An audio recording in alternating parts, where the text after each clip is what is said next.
ನಮಸ್ಕಾರ. ನನ್ನ ಹೆಸರು ಸೌಮ್ಯ. ಇದು ನನ್ನ ಮೊದಲನೇ ಯೂಟ್ಯೂಬ್ ವ್ಲಾಗ್ ಆಗಿರೋದ್ರಿಂದ ನಾವೆಲ್ಲರೂ ಸೇರಿ ಯಾಕೆ ನಾವು ಒಂದೊಳ್ಳೆ ದೇವಸ್ಥಾನದಲ್ಲಿ ನನ್ನ ವ್ಲಾಗ್ನ ಸ್ಟಾರ್ಟ್ ಮಾಡಬಾರ್ದು ಅಂತ ಅಂದ್ಕೊಡ್ಬೇಕಾದ್ರೆ ಹೀಗೆ ರಾಯರ್ ನೆನಪಾಗ್ತಾರೆ. ಯಾಕೆ ನಾವೆಲ್ಲರೂ ಮಂತ್ರಾಲಯಕ್ಕೆ ಹೋಗಬಾರ್ದು ಅಂತ ಹೇಳಿ ಡಿಸ್ಕಸ್ ಮಾಡಬೇಕಾದ್ರೆ ಎಲ್ಲರೂ ಒಪ್ಕೊಳ್ತಾರೆ. ನಡೀರಿ ಎಲ್ಲರೂ ಫ್ಯಾಮಿಲಿನೇ ಮಂತ್ರಾಲಯಕ್ಕೆ ಹೋಗೋಣ ಅಂತ ಹೇಳಿ ಒಂದು ಕುಟುಂಬ, ಇನ್ನೊಂದು ಕುಟುಂಬ, ಹಾಗೆ ನಮ್ಮ ಚಿಕ್ಕಮ್ಮಂದಿರು, ನಮ್ಮ ಅತ್ತೆಯಂದಿರು ಎಲ್ಲರೂ ಸೇರಿ ಹೋಗೋಣ ಅಂತ ಪ್ಲ್ಯಾನ್ ಆಗುತ್ತೆ. ಫೈನಲಾಗಿ ಮಂತ್ರಾಲಯಕ್ಕೆ ಟಿಕೆಟ್ ಬುಕ್ ಆಗುತ್ತೆ. ನಾವೆಲ್ಲರೂ ಸೇರಿ ಅಂದರೆ ಎಲ್ಲರೂ ಒಂದೊಂದು ಜಾಗದಲ್ಲಿದ್ದಾರೆ. ಕೆಲವರು ಹೊಸರೋಡು, ವೈಟ್ಫೀಲ್ಡು, ನಿಲ್ಸಂದ್ರ, ವರ್ತೂರು, ಒಂದೊಂದು ಜಾಗದಿಂದ ಬರಬೇಕಾದ್ರೆ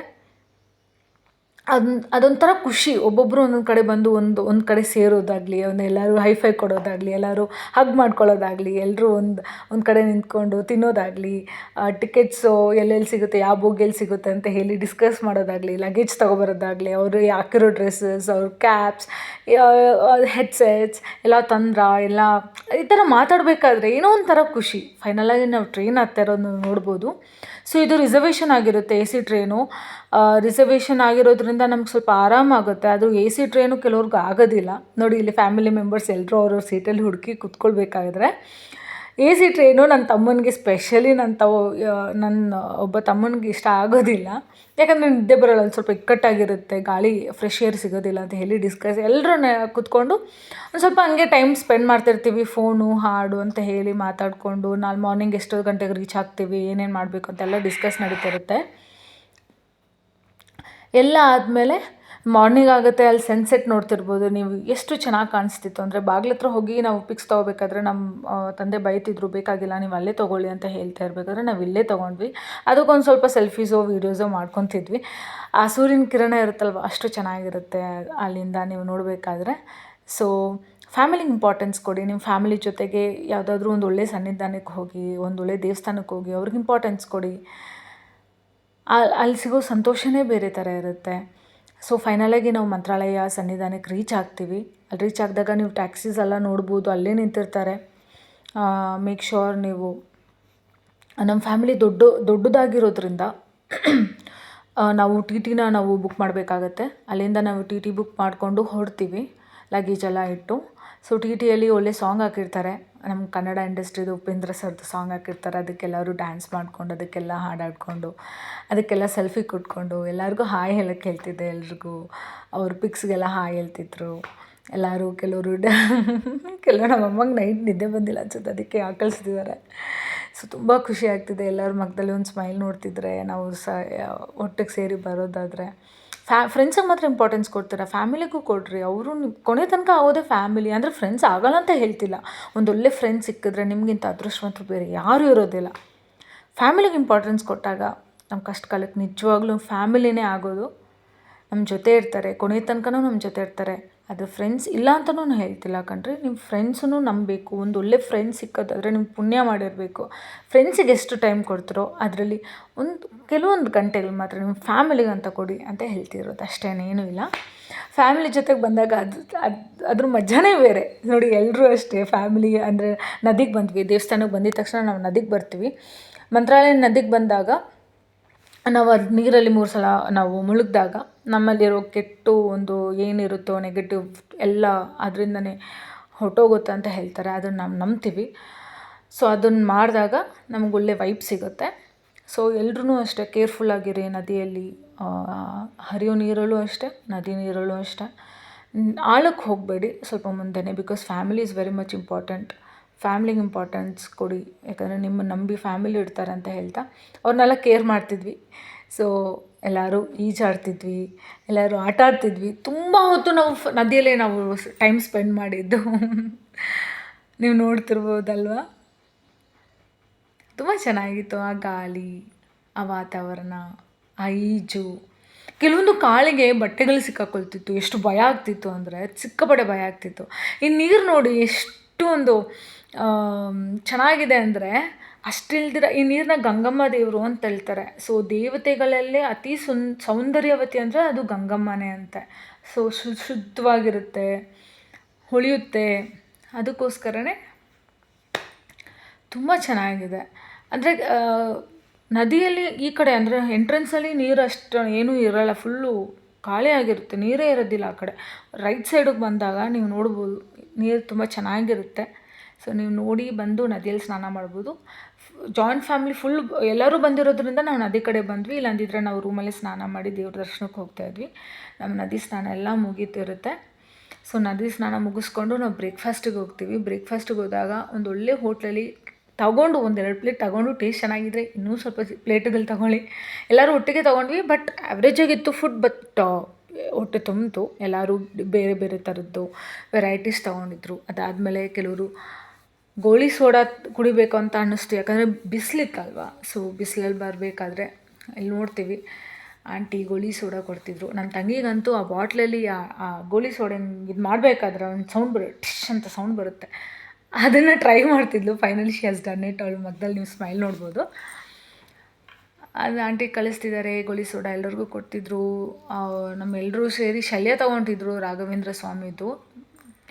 ಆಮೇಲೆ ಬ್ರೇಕ್ಫಾಸ್ಟ್ ಮಾಡಬೇಕಾದ್ರೆ ಸೊ ಕೆಲವರು ಎಲ್ಲರೂ ದೋಸೆ, ಪೂರಿ ಎಲ್ಲ ವೆರೈಟಿ ತೊಗೊಳ್ತಿರ್ಬೇಕಾದ್ರೆ ಎಲ್ಲರೂ ಶೇರ್ ಮಾಡ್ಕೊತಿದ್ವಿ. ಇದು ಕೆಲವೊಂದೊಂದು ಸ್ವಲ್ಪ ಪೂರಿ ತೊಗೊಂಡು ಅರ್ಧ ಬೇರೆಯವ್ರು ಕೊಟ್ಟು, ಮಸಾಲೆ ದೋಸೆ ಸ್ವಲ್ಪ, ಎಲ್ಲ ಇಡ್ಲಿ ಸ್ವಲ್ಪ, ವಡೆ ಸ್ವಲ್ಪ, ಸೊ ಹಾಗೆ ಚೇಂಜ್ ಮಾಡಿಕೊಂಡು ತಿಂತಾಯಿದ್ವಿ. ಅದಾದಮೇಲೆ ರೂಮಿಗೆ ಬಂದ್ವಿ. ರೂಮ್ ಬುಕ್ ಮಾಡಬೇಕಾದ್ರೆ ಹುಷಾರಾಗಿರಿ. ಕೆಲವರು ಜಾಸ್ತಿ ಅಮೌಂಟ್ ಹೇಳ್ತಾರೆ, ಕೆಲವರು ಕಮ್ಮಿ ಅಮೌಂಟ್ ಸಿಗುತ್ತೆ. ನಿಮ್ಮ ಬಜೆಟ್ ಪ್ರಕಾರ ನೀವು ರೂಮನ್ನು ನೋಡಿಕೊಂಡು ನೀವು ಬುಕ್ ಮಾಡ್ಕೋಬೋದು. ಅದಾದಮೇಲೆ ಫ್ರೆಶ್ ಅಪ್ ಆಗಿ ನಾವೆಲ್ಲರೂ ದೇವಸ್ಥಾನಕ್ಕೆ ಬರ್ತಿರ್ತೀವಿ. ಎಲ್ಲರೂ ಹಾಯ್ ಅಂತಿದ್ದಾರೆ, ಹಾಯ್ ಅನ್ನಿ. ಸೊ ದೇವಸ್ಥಾನಕ್ಕೆ ಬಂದ್ವಿ. ದೇವಸ್ಥಾನದಲ್ಲಿ ಎಂಟ್ರೆನ್ಸಲ್ಲಿ ನೋಡಿ ಎಷ್ಟು ಚೆನ್ನಾಗಿದೆ ಅಂದರೆ, ಅಲ್ಲಿ ಪೇಂಟಿಂಗ್ಸ್ ನೋಡಿ. ಇಲ್ಲಿ ವಿಷ್ಣು ಅವತಾರ ನೋಡಿರ್ಬೋದು, ಕೃಷ್ಣದು ನೋಡಿರ್ಬೋದು. ಆ ಪೇಂಟಿಂಗ್ಸ್ ಅಂತೂ ಅದ್ಭುತವಾಗಿದೆ, ತುಂಬ ಅದ್ಭುತವಾಗಿದೆ. ಬರಲೇಬೇಕು ನೀವು ರಾಯರ ದೇವಸ್ಥಾನಕ್ಕೆ. ನೀವು ದೇವ್ರ ದರ್ಶನಕ್ಕೆ ಬರ್ತಾ ಇರೋದಿದು. ಟ್ರೆಡಿಷ್ನಲಾಗಿ ರೆಡಿಯಾಗಿ ಬರೋದೇ ಒಂಥರ ಖುಷಿ ಅಲ್ವಾ. ದೇವಸ್ಥಾನಕ್ಕೆ ಅಂದ್ರೆ ಹೆಣ್ಮಕ್ಳಿಗೆ ಅದೆಷ್ಟು ಖುಷಿ ಅಂದರೆ, ಪೂಜ್ಯಾಯ ರಾಘವೇಂದ್ರಾಯ ಸತ್ಯಧರ್ಮ ರಥಾಯ ಚ ಭಜತಾಂ ಕಲ್ಪವೃಕ್ಷಾಯ ನಮತಾಂ ಕಾಮಧೇನುವೆ. ದೇವ್ರ ದರ್ಶನಕ್ಕೆ ಆಲ್ಮೋಸ್ಟ್ ನಾವು ಲೈನಲ್ಲಿ ಹೋಗ್ತಾ ಇದ್ದೀವಿ. ಲೈನಲ್ಲಿ ಅಷ್ಟು ಜನ ಇರಲಿಲ್ಲ, ಬಟ್ ಹೋಗ್ತಾ ಇರಬೇಕಾದ್ರೆ ನೀವು ನೋಡ್ಬೋದು. ನಾವು ಹೋಗಿದ್ದು ಅಂದರೆ ಟ್ಯೂಸ್ಡೇ ನೈಟು. ಸೊ ವೆಡ್ನೆಸ್ಡೇ ನಾವು ದರ್ಶನ ಮಾಡ್ತಿರೋದು. ಮರುದಿನ ಅಂದರೆ ನೆಕ್ಸ್ಟ್ ದಿನವೂ ನಾವು ದರ್ಶನಕ್ಕೆ ಹೋಗ್ತೀವಿ. ಸೊ ಥರ್ಸ್ಡೇ ಮಾರ್ನಿಂಗು ಹೋಗ್ತೀವಿ. ಇದು ನಾವು ವೆಡ್ನೆಸ್ಡೇ ಆಫ್ಟರ್ನೂನ್ ನಿಯರ್ ಬೈ ಹೋಗ್ತಿರೋದು. ಮೊಬೈಲ್ಸ್ ಮೇಕ್ ಶ್ಯೂರ್ ಹೊರಗಡೆ ಮಾತ್ರ ಅಲೌವ್ ಇರೋದು, ಒಳಗಡೆ ಇರೋದಿಲ್ಲ. ಒಳಗಡೆ ಏನಾದರೂ ಯೂಸ್ ಮಾಡಿದ್ರೆ ಅದು ಫೋನ್ನ ತೊಗೊಳ್ತಾರೆ. ಹೊರಗಡೆ ಲೈನಲ್ಲಿ ನಾವು ಕೆಲವೊಂದು ವೀಡಿಯೋಸು, ಸೆಲ್ಫೀಸ್ ತಗೊಳ್ತಿದ್ವಿ. ನನ್ನ ತಗೊಂಡಿರೋ ಯೂಟ್ಯೂಬ್ ವ್ಲಾಗ್ ಮಾಡೋಕ್ಕ, ನೀನು ವ್ಲಾಗ್ ಮಾಡೋಕ್ಕ ಅಂತ ಹೇಳ್ತಿದ್ರು. ಸೊ ಅದಕ್ಕೋಸ್ಕರ ಸ್ಟಾರ್ಟ್ ಮಾಡಿದ್ದು. ಇದಕ್ಕೆ ಯೂಟ್ಯೂಬ್ಗೆ ಏನಕ್ಕೆ ನಾನು ಗುಬ್ಬಿ ಗೂಡು ಅಂತ ಹೆಸರಿಟ್ಟಿದ್ದೀನಿ ಅಂದರೆ, ನಾನು ಈ ಫ್ಯಾಮಿಲಿಗೆ ಮೊದಲನೇ ಮೊಮ್ಮಗಳು ಆಗಿರೋದ್ರಿಂದ ನನ್ನ ಒಂಥರ ಗುಬ್ಬಿಯಾಗಿ, ಒಂದು ಪ್ರೀತಿಯಾಗಿ ಸಾಕಿದವರು ನಮ್ಮ ತಾತ, ನಮ್ಮ ಅಜ್ಜಿ ಆಗಿರ್ಬೋದು. ಒಂಥರ ಈಗಲೂ ಅಷ್ಟೇ, ನನ್ನ ತಮ್ಮಂದಿರು ಅಷ್ಟೇ. ನಾನು ಎಷ್ಟೇ ದೊಡ್ಡವಳಾಗಿದ್ರೂ they take care of me. ನನ್ನ ತುಂಬ ಚೆನ್ನಾಗಿ ನೋಡ್ಕೊಳ್ತಾರೆ, ಕಾಪಾಡ್ತಾರೆ, ಎಲ್ಲೂ ಹೋಗ್ದಿರಂಗೆ ನೋಡ್ಕೊಳ್ತಾರೆ. ಅಂದರೆ ಫೈನಲಾಗಿ ದರ್ಶನ ಆಯಿತು. ದೇವ್ರ ದರ್ಶನ ಒಳಗಡೆ, ಇದು ದೇವಸ್ಥಾನದ ಒಳಗಡೆ ನೀವು ನೋಡ್ತಿರೋದು. ತುಂಬ ಚೆನ್ನಾಗಿ ದರ್ಶನ ಆಗುತ್ತೆ, ಗುಡ್ ವೈಬ್ ಇರುತ್ತೆ. ನೀವು ಏನೇ ಪ್ರದಕ್ಷಿಣೆ ಹಾಕಬೇಕಾಗುತ್ತೆ. ಅಪ್ಪನ ದರ್ಶನ ಆಗಿದ ತಕ್ಷಣ ನೀವು ಕೆಲವರು 3 ಪ್ರದಕ್ಷಿಣೆ ಆಗ್ತಾರೆ, ಕೆಲವರು 11 ಆಗ್ತಾರೆ, ಕೆಲವರು 9 ಪ್ರದಕ್ಷಿಣೆ ಆಗ್ತಾರೆ. ಮುಗಿಸ್ಕೊಂಡು ದೇವತ ಪ್ರಸಾದಕ್ಕೆ ಬರ್ತೀವಿ. ಪ್ರಸಾದದಲ್ಲಿ ನಮಗೆ ಬಿಸಿಬೇಳೆಭಾತು, ಮೊಸರನ್ನ ಸಿಗುತ್ತೆ. ಹೊಟ್ಟೆ ತುಂಬ ತಿಂದು ಹೊರಗಡೆ ಹೋಗ್ತೀವಿ. ಆ ಬಿಸಿಲಲ್ಲಿ ನಮಗೆ ಫ್ರೀಯಾಗಿ ಮಜ್ಜಿಗೆ ಸಿಗುತ್ತೆ. ಯಾರೋ ಆಂಟಿ ಮಜ್ಜಿಗೆ ಮಾಡ್ತಿರ್ತಾರೆ. ಸೊ ಮಜ್ಜಿಗೆ ಕುತ್ಕೊಂಡು ಒಂದು ಸ್ವಲ್ಪ ಅಲ್ಲಿ ಕುತ್ಕೊಂಡು ಎಲ್ಲರೂ ಮಾತಾಡ್ತಿರ್ತೀವಿ ಗ್ರೂಪಲ್ಲಿ. ನಾನು ನಮ್ಮ ಅಜ್ಜಿ ಒಂದೇ ಕಲರ್ ಸೀರೆ ಉಟ್ಕೊಂಡಿರ್ತೀವಿ, ಖುಷಿ ಆಗುತ್ತೆ. ಅದಾದಮೇಲೆ ಇನ್ನೂ ಕೆಲವ್ರು ತಿನ್ಬೇಕನ್ಸುತ್ತೆ ರೋಡಲ್ಲಿ ಹೋಗ್ತಾ ತಿಂಡಿಗಳು. ಸೊ ದೇವರ್ ಹ್ಯಾವಿಂಗ್ ಸಮ್ ಗೋಬಿ ಮಂಚೂರಿ ಮತ್ತು ನೂಡಲ್ಸ್ ಇರುತ್ತೆ. ಗೋಬಿ ಮಂಚೂರಿ ನಮ್ಮ ಅತ್ತೆ ಮಗಳು ಏನು ಮಾಡ್ತಿರ್ತಾಳೆ, ಫಸ್ಟು ಏನು ಹೆಂಗಿದೆ ಅಂತ ನೋಡ್ತಾಳೆ. ಅದಕ್ಕೆ ಒಂದು ಚಿಕ್ಕದಾಗಿ ತೊಗೊಂಡು ಶಿಲ್ಸಿ ಟೇಸ್ಟ್ ಚೆನ್ನಾಗಿದ್ರೆ ಜಾಸ್ತಿ ತಿನ್ಬೋದು ಅಂತ ಹೇಳಿ ಹುಷಾರಿದ್ದಾಳವಳು. ಫಸ್ಟ್ ತಿಂತಾಳೆ, ಅದಾದಮೇಲೆ ಚೆನ್ನಾಗಿದೆಯಾ ಅಂತ ಕೇಳ್ತೀನಿ. ಫೈನಲಿ ಶಿ ಸೇಸ್ ಚೆನ್ನಾಗಿದೆ ಅಂತಲೇ ಆಡಿಸ್ತಾಳೆ. ಆ್ಯಂಡ್ ಇನ್ನು ಕೆಲವರು ಗೋಬಿ ಎಲ್ಲ ಹೆವಿ ಫುಡ್ ಅಂತ ಹೇಳಿ ನಮ್ಮ ತಂದೆ ತಾಯಿಯವರು, ನಮ್ಮ ಚಿಕ್ಕಮ್ಮಂದಿರೆಲ್ಲ ಏನು ಮಾಡ್ತಾರೆ, ಅಲ್ಲಿ ಬೋಂಡ ಬಿಸಿ ಬಿಸಿ ಮಾಡ್ತಿರ್ಬೇಕಾದ್ರೆ ಅದಕ್ಕೆ ಮಸಾಲೆ ಹಾಕ್ಕೊಡ್ತಾರೆ, ಆನಿಯನು ಅದೆಲ್ಲ ಹಾಕಿ ತಿಂತಾ ಇರ್ತಾರೆ. ಇದು ದೇವಸ್ಥಾನದ ಹೊರಗಡೆ ತೊಗೊಳ್ಳೋ ಒಂದು ಪಿಕ್ಸು. ನನ್ನ ಫ್ಯಾಮಿಲಿ, ನನ್ನ ತಮ್ಮಂದಿರು ಜೊತೆಗೆ ಪಿಕ್ಸ್ ಟು ಬಿ ಕ್ಯಾಪ್ಚರ್ಡ್ ಅಲ್ವಾ. ಸೊ ಫ್ಯಾಮಿಲಿ ಜೊತೆಗೆ ಕಂಪ್ಲೀಟ್ ಪಿಕ್ಸ್ ತೊಗೊಂಡು ವೀಡಿಯೋಸ್ ಇಟ್ಕೊಂಡು ಅವ್ರವ್ರ ಫ್ಯಾಮಿಲಿ, ನಮ್ಮ ಚಿಕ್ಕಮ್ಮ, ನನ್ನ ಚಿಕ್ಕಮ್ಮನ ಮಕ್ಕಳು ಇದು ನನ್ನ ಫ್ಯಾಮಿಲಿ, ನಾನು, ನನ್ನ ತಂಗಿ, ನನ್ನ ತಮ್ಮ, ಅಪ್ಪ ಅಮ್ಮ, ಇನ್ನು ನನ್ನ ದೊಡ್ಡ ಚಿಕ್ಕಮ್ಮ, ನನ್ನ ದೊಡ್ಡ ತಮ್ಮ, ಚಿಕ್ಕವನು, ನಮ್ಮ ಅಜ್ಜಿ, ನಮ್ಮತ್ತೆ ಮಗಳು, ಅವ್ರ ಮಗ, ನಮ್ಮ ಚಿಕ್ಕಮ್ಮ ಮತ್ತು ನಮ್ಮ ಚಿಕ್ಕಪ್ಪ. ನಮ್ಮ ಫ್ಯಾಮಿಲಿ ಇದು ಒಳಗಡೆ, ದೇವಸ್ಥಾನದ ಒಳಗಡೆ ಪಿಕ್ಸ್ ಅಂತ ತೊಗೊತಿದ್ದು. ಇದು ಹೊರಗಡೆ ನೀವು ನೋಡಬೇಕಾದ್ರೆ ಕರು ಹಾಲು ಕುಡಿಯೋದನ್ನು ನೋಡ್ತಿದ್ದೀರಾ. ಅದು ನೋಡೋದಕ್ಕೆ ಎಷ್ಟು ಚೆನ್ನಾಗಿತ್ತು ಅಂದರೆ, ತನ್ನ ತಾಯಿ ತನ್ನ ಕರುಗೆ ಹೊಟ್ಟೆ ತುಂಬಿಸ್ತಿದೆ, ಅದು ಹೊಟ್ಟೆ ತುಂಬ ಹಾಲು ಕುಡಿತಿತ್ತು. ಫೈನಲಾಗಿ ನಮ್ಮ ಅಜ್ಜಿಗೆ ಕಾಲು ನೋವಾಗಿರೋದ್ರಿಂದ ನಾವು ಹೊರಡಬೇಕಾಗತ್ತೆ, ಬೇರೆ ಎಲ್ಲೂ ಹೋಗೋಕ್ಕಾಗಲ್ಲ. ನಾವು ಬ್ಯಾಂಗ್ಳೂರ್ಗೆ ಹೋಗಬೇಕು ಅಂತ ಹೇಳಿ ರೈಲ್ವೆ ಸ್ಟೇಷನ್ಗೆ ಬರ್ತೀವಿ. ಅಲ್ಲೊಂದು ಕೆಲವು ತಿಂಡಿಗಳೆಲ್ಲ ಮಾಡ್ತಿರ್ತಾರೆ ನೋಡಿ, ಹಿಂಗೆ ತಿಂತಿದ್ದಾರೆ. ಅವ್ರಿಗೆ ಗೊತ್ತಿಲ್ಲ ನಾನು ಆ್ಯಕ್ಚುಲಿ ವೀಡಿಯೋ ಹೊಡಿತಿರೋದು. ಫೈನಲಾಗಿ ನೋಡಿ, ಅವಳು ನೋಡಿ, ಅಲ್ಲಿ ನೋಡಿ, ನಾನು ಹಿಂದೆ ವೀಡಿಯೋ ಹೊಡಿತಿದ್ದೆ ಇದೀನ ಅಂತ ಹೇಳ್ಕೊಂಡು ಆ ಕಡೆ ತಿರುಗ್ತಾಳೆ. ಆಮೇಲೆ ನಾನು ವೀಡಿಯೋ ಹೊಡಿತಿದ್ದೇನೆ ಅಂದಮೇಲೆ ಒಂದು ಸ್ಮೈಲ್ ಕೊಡ್ತಾಳೆ. ಅದಾದಮೇಲೆ ಅಲ್ಲೊಂದು ಮಂಗ ಇರುತ್ತೆ. ಅದಕ್ಕೆ ನನ್ನ ತಮ್ಮ ಏನು ಮಾಡ್ತಿರ್ತಾನೆ, ಪಾಪ ಹೊಟ್ಟೆ ತುಂಬ ತಿನ್ನಲಿ ಅದು ಅಂತ ಹೇಳಿ ಬಾಳೆಹಣ್ಣು, ಅಲ್ಲಿ ರೈಲ್ವೆ ಸ್ಟೇಷನಲ್ಲಿ ಬಾಳೆಹಣ್ಣು ಕೊಡ್ತಿರ್ತಾರೆ. ಅಲ್ಲಿ ಕೊಡಬೇಕಾದ್ರೆ ಅದೇನು ಮಾಡುತ್ತಂದರೆ ಅದು ನಮಗೆ ವಾಪಸ್ ರಿಟರ್ನ್ ಹಾಕುತ್ತೆ. ಅದು ಕುಣಿತಿದೆ, ಅಲ್ಲಿ ಡ್ಯಾನ್ಸ್ ಮಾಡ್ತಿದ್ದೆ, ಇಲ್ಲಿ ಸರಿಯಾಗಿ ಕಾಣಿಸ್ತಿಲ್ಲ ಅಷ್ಟೇ.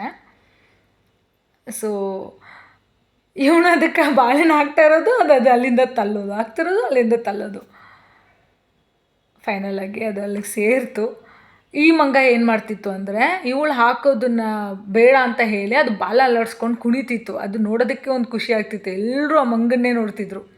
ಮೇಕ್ ಶ್ಯೂರ್ ಟ್ರೈನಲ್ಲಿ ಹೋಗಬೇಕಾದ್ರೆ ನಿಮ್ಮ ಒಡವೆಗಳು ಸೇಫ್ ಆಗಿರಲಿ, ನಿಮ್ಮ ಲಗೇಜ್ ಸೇಫ್ ಆಗಿರಲಿ. ಯಾಕಂದರೆ ನಾವು ಟ್ರೈನಲ್ಲಿ ಹೋಗಬೇಕಾದ್ರೆ ಒಬ್ಬರು ಏನೋ ಅಪರಿಚಿತರು ಸಿಗ್ತಾರೆ. ನೀವು ಈ ಟ್ರೈನಲ್ಲಿ ಹೋಗಬೇಡಿ, ಬೇರೆ ಟ್ರೈನಲ್ಲಿ ಹೋಗಿ, ಅಲ್ಲಿ ನಿಮಗೆ ಖಾಲಿ ಇರುತ್ತೆ ಜಾಗ, ಹಾಗೆ ಹೀಗೆ ಅಂತ ಹೇಳ್ತಿರ್ತಾರೆ. ಫೈನಲಾಗಿ ಅವರೊಂದು ನಮಗೆ ಸರಿ ಅನ್ನಿಸ್ಲಿಲ್ಲ ಅವರು. ಅದಾದಮೇಲೆ ನಮ್ಗೆ ಗೊತ್ತಾಯ್ತು ಅವ್ರು ಹೆಂಗೆ ಅಂತ. ಫೈನಲಾಗಿ ದರ್ಶನ ಆಗುತ್ತೆ. Thank you so much.